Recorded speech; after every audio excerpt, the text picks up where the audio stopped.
वालेकुम किद्दां हो तुसी सारे। आई होप सो कि आप सब लोग बहुत अच्छे होंगे और आप सबका रमज़ान भी बहुत अच्छा गुजर रहा होगा। तो जनाब आज की वीडियो जो है वो स्पेशली मैं उन लेडीज़ को ट्रिब्यूट दूंगी जो कि सुबह सहरी बनाती हैं और शाम को इफ्तारी बनाती हैं, मगर उसके दरमियान में जो वो सारे काम करती हैं जो कि किसी को दिखाई नहीं देते हैं, तो वो आज की वीडियो में आप रिलेट करेंगे।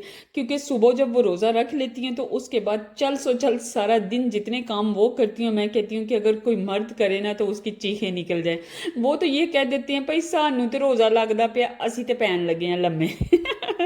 मगर औरतें बेचारी ऐसी बातें नहीं कर सकती क्योंकि उनको पता होता है कि सारी जिम्मेदारी उन्हीं पे होती है जो कि उन पे नहीं होनी चाहिए। यहाँ पर जैसे कि आप देख रहे हैं कि भांडों से किचन भरा पड़ा था, सहरी और इफ्तारी के बर्तन सारे इकट्ठे हो गए हुए थे। कभी कभी होता है ना कि आप बीमार हो जाते हैं या आप थके हुए होते हैं, आपका दिल नहीं करता काम करने को, तो मत किया करें, मैं भी नहीं करती। मेरा भी दिल नहीं किया था बर्तन साफ करने को, इस वजह से मैंने चुप करके आराम किया, रेस्ट किया, अपनी इबादत की। मगर फिर भी फाइनली भांडे तो मुझे धोने पड़ने थे।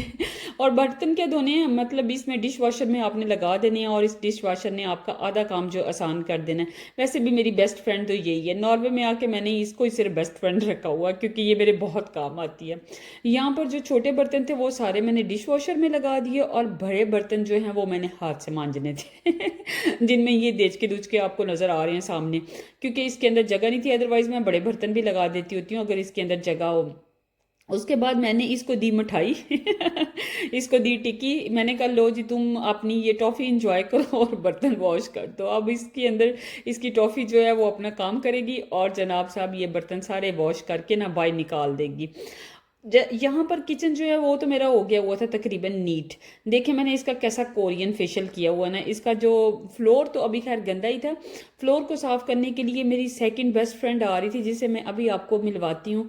उससे तो मुझे बहुत मोहब्बत है, मैं तो उसको हमेशा अपने साथ रखती हूँ, वो भी आपको दिखाती हूँ। क्योंकि आज मेरा दिल था कि मैं घर को भी साफ कर लूँ, घर भी थोड़ा सा गंदा हो रहा था और मुझे दौरा पड़ गया था सफाई का। ये जी ये है मेरी बेस्ट फ्रेंड, आपको नजर आ रही है कितनी प्यारी है, नीली पीली काले रंग की। इसका बस मैंने एक बटन मरोड़ना होता है और उसके बाद इसने शुरू हो जाना होता है फर फर, और ये सारे घर की सारी सफाई कर देती है। एक्चुअली ये मेरी इतनी हेल्प करती है। यहाँ पर मांझे तो होते नहीं है और ये कहती है कि मांझों का सारा काम जो है ना भाजी मैं आपका कंप्लीट कर दूंगी, आप बिल्कुल भी टेंशन ना लें। और वैसे ये आपको एक मज़े की बात बताऊं, रमज़ान के महीने में जब आपके रोज़े होते हैं तो अगर आपके पास ऐसी फैसिलिटीज़ नहीं होती हैं तो मुझे लगता है कि थोड़ा मुश्किल हो जाता होगा काम करना। लेकिन जो औरतें इन फैसिलिटीज़ के बावजूद भी घर के सारे काम कर रही होती हैं तो उनके लिए भाई क्लैपिंग होनी चाहिए माशाल्लाह, कि वो रमज़ान के रोज़े भी रख रही होती हैं, इबादत भी कर रही होती हैं, कुछ बच्चों को देख रही होती हैं और उसके बावजूद भी ये सारे काम दरमियान में कर रही होती हैं।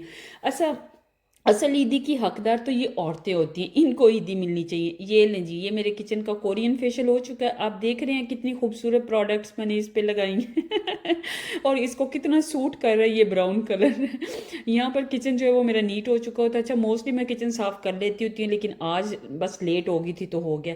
आपको ये बड़ा सा बेढंगा सा बैग नज़र आ रहा होगा, ये 3-4 महीने पहले मैं पाकिस्तान गई थी तब से ला के मैंने कपड़ों का यहाँ पे रखा हुआ है। कभी ये रूम में होता है, कभी ये यहाँ आ जाता है। इसको मैंने सोचा था कि मैं इसको नीचे मतलब भेज दूंगी जहाँ पर बैग्स वगैरह सारे रखे होते हैं, लेकिन लागर्जी ऐसी है कि बस छो छट गला दो वो। ये यहीं पे अभी तक मैंने सजाया हुआ है, लेकिन खैर इसको भी मैं किसी दिन नीचे ले ही जाऊंगी, जाके गैराज में रख दूंगी।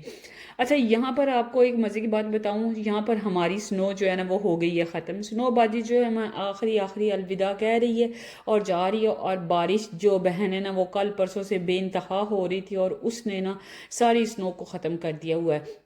अब किचन की सफाई तो हो गई थी और अब मेरा मिशन था मतलब सारे टीवी लॉन्च को साफ़ करना और साथ में रूम्स वगैरह की भी मैं सोच रही थी कि उनकी भी क्लीनिंग जो है ना वो भी कर दूं, क्योंकि अब मैं कर तो रही हूँ और बार बार बंदे से उठा नहीं जाता, बार बार काम नहीं किया जाता है।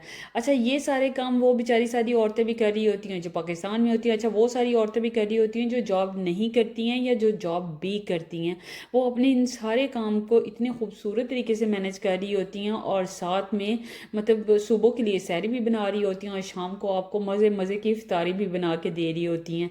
तो मेरे ख्याल से आप सब लेडीज़ जो है ना वो मेरे साथ इस बात को रिलेट करेंगी। यहाँ पर जनाब साहब मैंने घर जो है वो अपना चमका दिया हुआ था, साफ़ सुथरा कर दिया हुआ था और टेबल वगैरह डस्टिंग हर चीज़ मैंने यहाँ पे की थी और ये मुझे काफ़ी टाइम एक्चुअली लग गया था ये सारा काम करते करते। ये 2-4 मिनट की वीडियो के अंदर जो रिकॉर्ड होता है ना ये बस इसके पीछे बहुत मेहनत होती है।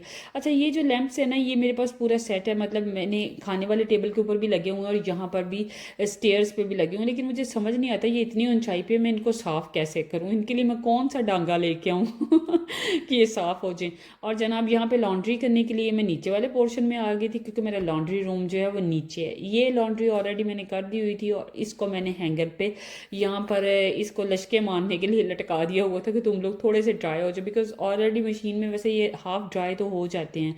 उसके अलावा मैंने बेड शीट्स वगैरह और टॉवल्स वगैरह भी धोए थे, कुछ ड्राई हो गए हुए थे और कुछ यहाँ पे ड्राई हो, ये भी बल्कि ड्राई हो चुके हुए थे इन सबको निकाल के अब मैंने इकट्ठे करना था और इनको अलमारियों में रख देना था, इनके जो कैबिन बने हुए हैं। तो ये वाला सारा काम भी मैंने ख़त्म किया। अब आप देख रहे होंगे कि कितने एक काम एक औरत जो है रोज़े के साथ कर रही होती है, लाइक उसको भी भूख लगी होती है या उसका भी रोज़ा होता है, लेकिन वो सारी एनर्जी यहाँ पे यूज़ कर रही होती है। उसके बाद जनाब साहब मैं नहा धो के नमाज़ पढ़ी और नमाज़ पढ़ने के बाद आ गई किचन में मैं इफ्तारी बनाने के लिए। और जब तक आपका एक अच्छा सा इफ्तार ना हो तो मूड कैसे खुश हो सकता है। रमज़ान के महीने में बेहतरीन इफ्तारी जो है ना वो लाजमी बनानी होती है। यहाँ पर मैंने पकौड़ों का सामान ऑलरेडी बना लिया हुआ था। अच्छा, आज मैंने ना थोड़े ड्राई ड्राई से पकौड़े बनाने थे, इसमें ज़्यादा पानी नहीं ऐड किया था। और आटा भी गूंद के ना मैंने यहाँ पर रख दिया था। आटा मैंने थोड़ा गूंदा था, इस वजह से ये छोटा टिफिन बॉक्स है जिसके अंदर मैंने डाला हुआ है, क्योंकि साथ साथ फ्रेश आटा जो है ना वो मज़े का लगता है। और साथ में मैंने आज फ्रूट चाट बनाई थी। अच्छा, फ्रूट चाट मैंने क्रीम वाली नहीं बनाई थी, मैंने सारे फ्रूट जो है ना वो इस तरह से काट लिए हुए थे, क्योंकि काफ़ी दिन से क्रीम चाट बन रही हुई थी तो आज मेरा दिल नहीं था। अच्छा, मैं फ्रूट चाट के अंदर ना किशमिश भी ऐड करती हूँ और इसके अंदर मैं लेमन जूस ऐड करती हूँ और फ्रूट चाट मसाला ऐड करती हूँ। कुछ लोग इसके अंदर ऑरेंज जूस ऐड करते हैं, मैं इसके अंदर बस ऑरेंज काट के डाल देती हूँ, ऑरेंज जूस नहीं ऐड करती हूँ, उससे ना थोड़ा मीठा मीठा सा ज़्यादा आ जाता है। लेमन जूस का एक फ़ायदा तो ये होता है कि एक तो ये आपकी फ्रूट चाट हेल्दी हो जाती है, उसके अलावा ये जितने फ्रूट्स होते हैं ना उनके जूस को भी स्क्वीज़ करता है, तो वो जब आप खाते हैं ना तो आपके मुंह में नेचुरल जूस आता है, तो वो बहुत ही कोई मज़े का टेस्ट आपको देता है। तो ये जो है ना मैं आज मैंने ये वाली बनाई थी। अभी इसके अंदर मैं चाट मसाला और लेमन वगैरह सारा इकट्ठा मिक्स करने के बाद इसको मैं फ्रिज में रख दूँगी ठंडा होने के लिए। और जनाब अगली बारी थी ड्रिंक की, तो आपको पता है कि मैं हर रोज़ थोड़ा वैरायटी के साथ ड्रिंक्स बना रही होती, कभी कुछ कभी कुछ। तो आज मैं बना रही थी मैंगो लस्सी ठंडी यम्मी, मुझे ठंडी सी ना मैंगो लस्सी भी चाहिए थी। तो अभी मेरे पास सिर्फ 1 घंटा रह गया था, इस वजह से 1 घंटे पहले से मैं बना के ये चीज़ें जो फ्रिज वाली थी ना फ्रिज में रख रही थी, ताकि ये यक ठंडी हो जाए, जब हम रोज़ा इफ्तार करने तब हम लोगों को मज़ा सही वाला आ जाए। और जनाब ये ले दोबारा से फिर भांडे जो है ना वो इकट्ठे हो गए हुए हैं थोड़े से। और यहाँ पर अब फ्राई करने वाली चीज़ों की बारी थी, तो आज मैंने सिर्फ पकोड़े फ्राई करने थे, no samosa no spring roll nothing. हालांकि सब कुछ मैंने बना के फ्रीज़ किया हुआ है, लेकिन आज मेरा कुछ भी ऐसा करने पे दिल नहीं था। साथ में यहाँ पर मैंने आम दवाना काट लिया हुआ है, हाँ दवाना ही कहते हैं ना आप इसको, ठीक है। वाटरमेलन जो है वो मैंने काट लिया था और यहाँ पर गर्मा गर्म रोटी मेरी बन रही थी और साथ में बन रहे थे गर्मा गर्म जनाब पकौड़े। अच्छा, रोटी एक आपको मैं बात बताती हूँ, वीडियो के अंदर अक्सर आप लोगों को ऐसा लग रहा होता है कि हम ना लेफ़्ट हैंड इस्तेमाल कर रहे हैं खाने के लिए या बनाने के लिए, ऐसा नहीं होता। राइट हैंड ही इस्तेमाल हो रहा था और राइट हैंड से ही खा रहे होते हैं। अच्छा, ये मैंने ना धनिया और पुदीना फ्रीज़ करके रखा होता, तो साथ में मुझे चूँकि दही वाली चटनी भी बनानी थी, चिकन कढ़ाई का सालन बना हुआ था और साथ में पकौड़े हों, तो जनाब साथ में दही वाली चटनी ना हो तो मैं कहती हूँ कि कोई फ़ायदा नहीं है उन दोनों चीज़ों को बनाने का जब तक चटनी ना हो। मुझे तो चटनी जो है ना वो लाजमी चाहिए होती। दही वाली चटनी जो है ना वो बस मैं चावलों के साथ भी राइस के साथ भी इन सारी चीज़ों के साथ लाजमी बनाती हूँ और थोड़ी ज़्यादा बना के रख लेती हूँ, फिर आहिस्ता आहिस्ता इस्तेमाल होती रहती है। यहाँ पर माशाल्लाह से सारी चीज़ें जो है वो रेडी हो चुकी थी, मैंने आके इनको टेबल पे लगा दिया था और उनको मैं रिकॉर्ड कर रही थी कि देखो जी मेरी मेहनत वसूल होगी सारे दिन दी। और ये देखिए कितने खूबसूरत लग रहे हैं। मज़े के पकौड़े जो हैं वो ज़्यादा नहीं बनाए थे, मैं बता रही हूँ कि सिर्फ 2 लोगों के लिए बनाने होते, तो बहुत ज़्यादा अगर बना के रख लो तो उसका नुकसान ये होता है कि बाद में फिर आप दोबारा से खाते हो तो वो आपको एसिडिटी करते हैं, क्योंकि पड़े होते हैं तो आप सोचते हो कि भाई फेंकने नहीं, अच्छा भूख लगी थोड़े से खा लेती हूँ। तो मैं जानबूझ के चीज़ें जो है ना वो थोड़ी कम बनाती हूँ। उसका ये फ़ायदा होता है कि आप एक तो आपकी चीज़ें वेस्ट नहीं होती हैं, दूसरी आप सारी चीज़ें प्रॉपर खा भी लेते हो, ठीक है। और जनाब यहाँ पर टाइम हो चुका हुआ था तकरीबन इफ्तारी का। सारे जो है ना बाकी सब लोगों को भी मैं कह रही थी कि बस आ जाएं, आके ना इफ्तारी कर लें।